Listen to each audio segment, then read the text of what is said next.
आइए चलते हैं, हम लोग अपने विज्ञान के सेशन को आगे बढ़ाते हैं और तत्वों का जो आवर्त वर्गीकरण का जो हमारा सेशन चल रहा है, जो हमने चैप्टर आपके साथ डिस्कस कर रहे हैं, उसमें आज जो हम लोग डिस्कस करने जा रहे हैं वो है मेंडलीफ आवर्त सारणी की सीमाएं।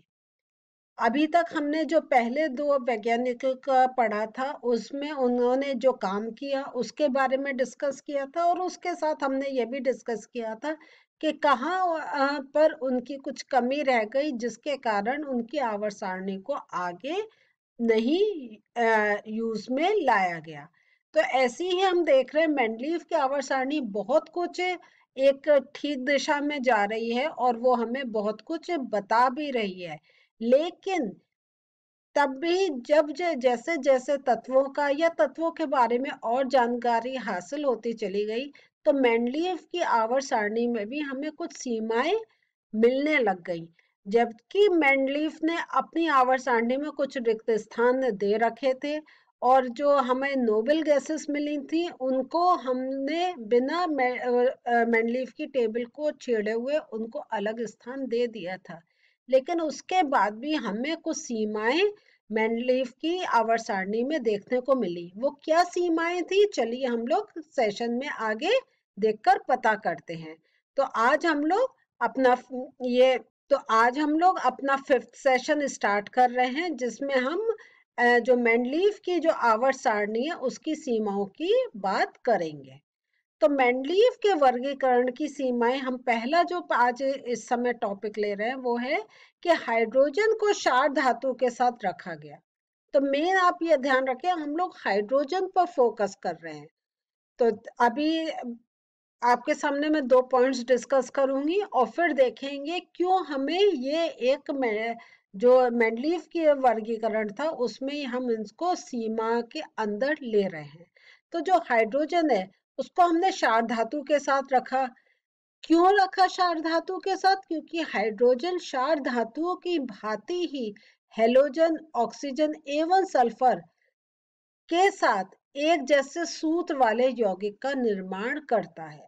तो हम अगर आपको याद होगा, ये बात हमने डिस्कस करी थी कि मेंडलीफ ने उनके द्रव्यमान और उनके विभिन्न गुणों को ध्यान में रखते हुए उनको जो तत्व थे उनको टेबल में स्थान दिया।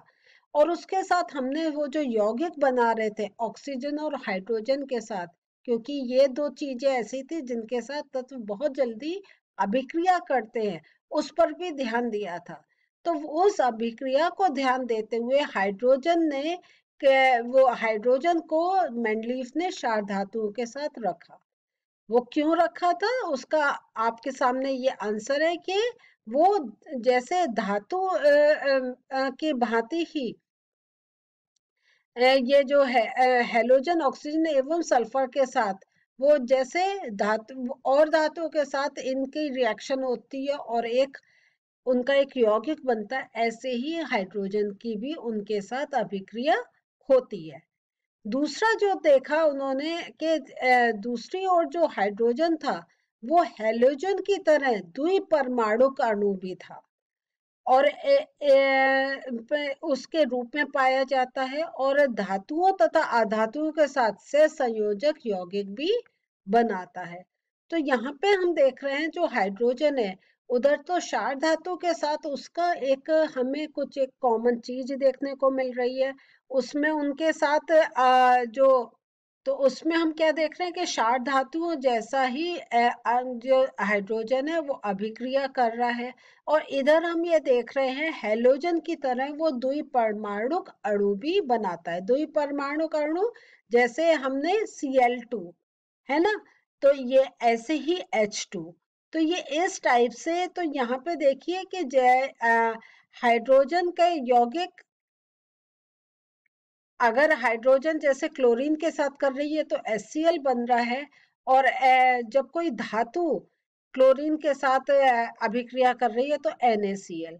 तो यहाँ पे और ऐसी ही जब वो यौगिक ये हाइड्रोजन ऑक्सीजन के साथ जब अभिक्रिया कर रहा है तो H2O का यौगिक बन रहा है, और ऐसे ही हमने सोडियम एक तत्व का एग्जाम्पल लिया है, जब वो ऑक्सीजन के साथ कर रहा है तो Na2O बना रहा है।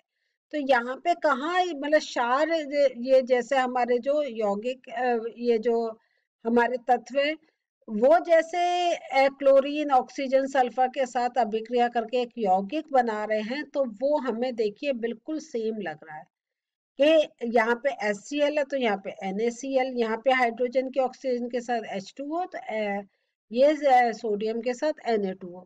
तो यहाँ पे मैं दो चीजें आपको समझाने की कोशिश कर रही हूँ कि एक तो वो क्षार धातुओं जैसा एक अपने गुण दिखा रहा है, उसके साथ हाइड्रोजन हेलोजन जैसा भी दिखाता है। वो मैंने आपको एग्जांपल बना, जैसे Cl2 लिखते हैं, ऐसे ही आपका H2। ठीक है।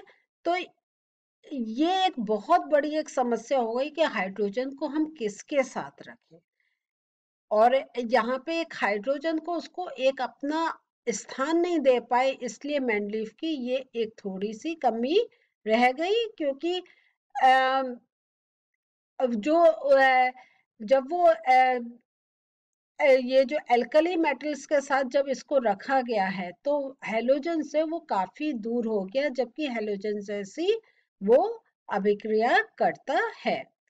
तो यहाँ पे जो मेंडलीव की आवर्त सारणी में ये जो हाइड्रोजन है, इसको एक स्थान नहीं मिला, और ना ही हाइड्रोजन के साथ ही व्याख्या, और ना ही हाइड्रोजन की कोई उसके जो स्थान की कोई व्याख्या करी गई, और ये इसकी बहुत बड़ी एक कमी मानी गई। और हाइड्रोजन एक, क्योंकि उसके जो गुण हैं वो ऐसे तत्वों के साथ मिल रहे हैं, और अगर हम आवर्त सारणी में देखें तो वो तत्व पहले और दूसरे ग्रुप में आ रहे हैं, और जहां हम हेलोजन का देख रहे हैं वो 7th ग्रुप में आ रहे हैं।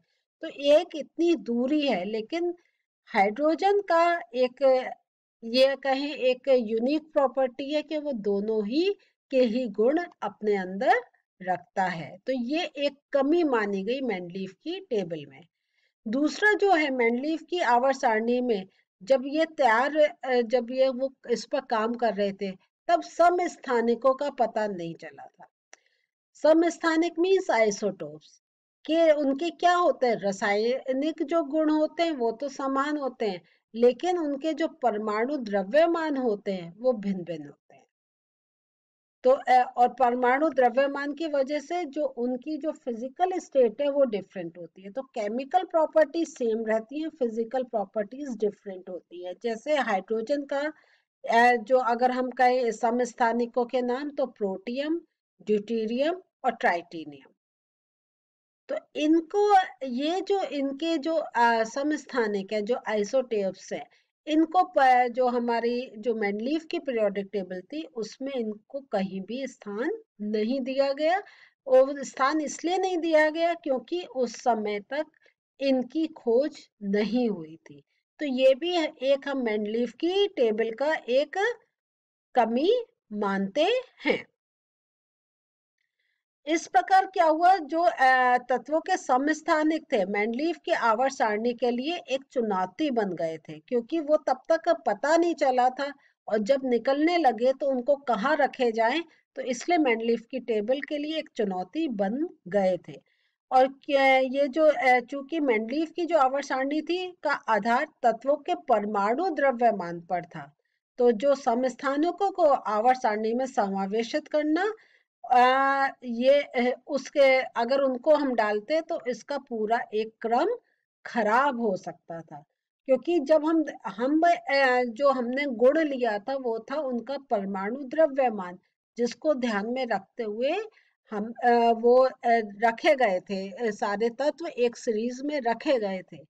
लेकिन अगर हम आइसोटोप्स को अगर हम अपने पीरियोडिक टेबल में रखते, तो जो द्रव्यमान वाला सीक्वेंस था वो पूरा डिस्टर्ब हो जाता। और मेंडलीव ने एक काम और करा था कि कुछ अपेक्षाकृत कम परमाणु द्रव्यमान वाले तत्वों को ज्यादा परमाणु द्रव्यमान वाले तत्वों के बाद रखा था। यह हमने पहले भी यह पॉइंट देखा था। तो कहाँ शुरू में यह माना जा रहा था कि ये एक, क्योंकि उनके गुणधर्म सेम है तो वो एक रखने पे कुछ हमें एक अच्छा रहेगा, लेकिन ये एक कमी भी है कि वो जो कम द्रव्यमान वाले जो हमारे तत्व थे, उसको उन्होंने क्या करा था, तो जो कम द्रव्यमान वाले जो तत्व थे उनको उसने ज्यादा द्रव्यमान के तत्वों के बाद रखा, तो जो हमारा एक इंक्रीजिंग ऑर्डर था वो कहीं एक डिस्टर्ब हो रहा था। तो ये भी एक कमी मानी गई है मैंडलीफ की टेबल में। तो इस लेकिन इन कमियों के बावजूद भी मैंडलीफ की जो आवर्त सारणी थी, उसने एक बहुत बड़ा एक नई दिशा दी आवर्त सारणी में तत्वों को किस प्रकार रखा जाए। और इस मैनलीफ टेबल की ही वजह से हमने ये अनुमान लगाया कि कौन से नए तत्व हमें मिल सकते हैं और उनकी क्या एक कैरेक्टरिस्टिक्स रह सकती है, उनके क्या गुण रह सकते हैं। और एक उनके मिलने से पहले ही हम उनके जो कैसे वो अभिक्रिया करेंगे या कैसे उनका हम एक संभल के उनका आगे उनका टेस्ट कर सकते हैं, उनके बारे में और जान सकते हैं। ये सब तभी पॉसिबल हुआ जब मैंडलीफ ने अपनी ये पीरियोडिक टेबल बनाई, आवर्त सारणी बनाई और रिक्त स्थान देकर उन तत्वों के बारे में एक हमें पूर्व ज्ञान दे दिया था। और ये अगर हम कहें तो ये एक उनकी असाधारण सफलता रही है। और इससे जो आगे जो वैज्ञानिक आए उनको अपने रिसर्च में अपना काम करने में एक बहुत बड़ी सहायता मिली। तो आज हमने क्या पढ़ा? आज हमने देखा मेंडलीफ की में जो आवर्त सारणी थी उसमें कुछ कमियां कुछ पाई गई, लेकिन उन कमियों को नजरअंदाज अगर हम करें तो हम ये देखते हैं मेंडलीफ का एक बहुत बड़ा योगदान रहा आवर्त सारणी में। और वो आवर्त सारणी ही एक बेस बनी कि कैसे हम अपने तत्वों को एक ग्रुप एक पीरियड के फॉर्म में रखकर उनके बारे में ज्यादा जानकारी ले सकते हैं। बस जो सबसे बड़ा एक पॉइंट रहा वो ये रहा कि हाइड्रोजन को एक उसका स्थान नहीं दिया गया और ना ही उसके स्थान को बहुत ज्यादा एक एक्सप्लेन करा गया मैंडलीफ की आवर्त सारणी में। और उसका कारण हम लोग डिस्कस कर चुके हैं, क्योंकि वो एक तरफ हैलोजन एक तरफ हमारे क्षार धातुओं दोनों के से ही उसकी सिमिलैरिटी है, उसमें कुछ समानता है। तो ये एक बहुत बड़ा चैलेंज था कि हाइड्रोजन को कहाँ रखा जाए। तो ये मैंडलीफ का हमने बारे में उसकी कमियों के बारे में पढ़ा। आगे आने वाले सेशंस में जो नई पीरियोडिक टेबल बनी है उसको डिस्कस करेंगे। तो मिलते हैं अगले सेशन में। बाय।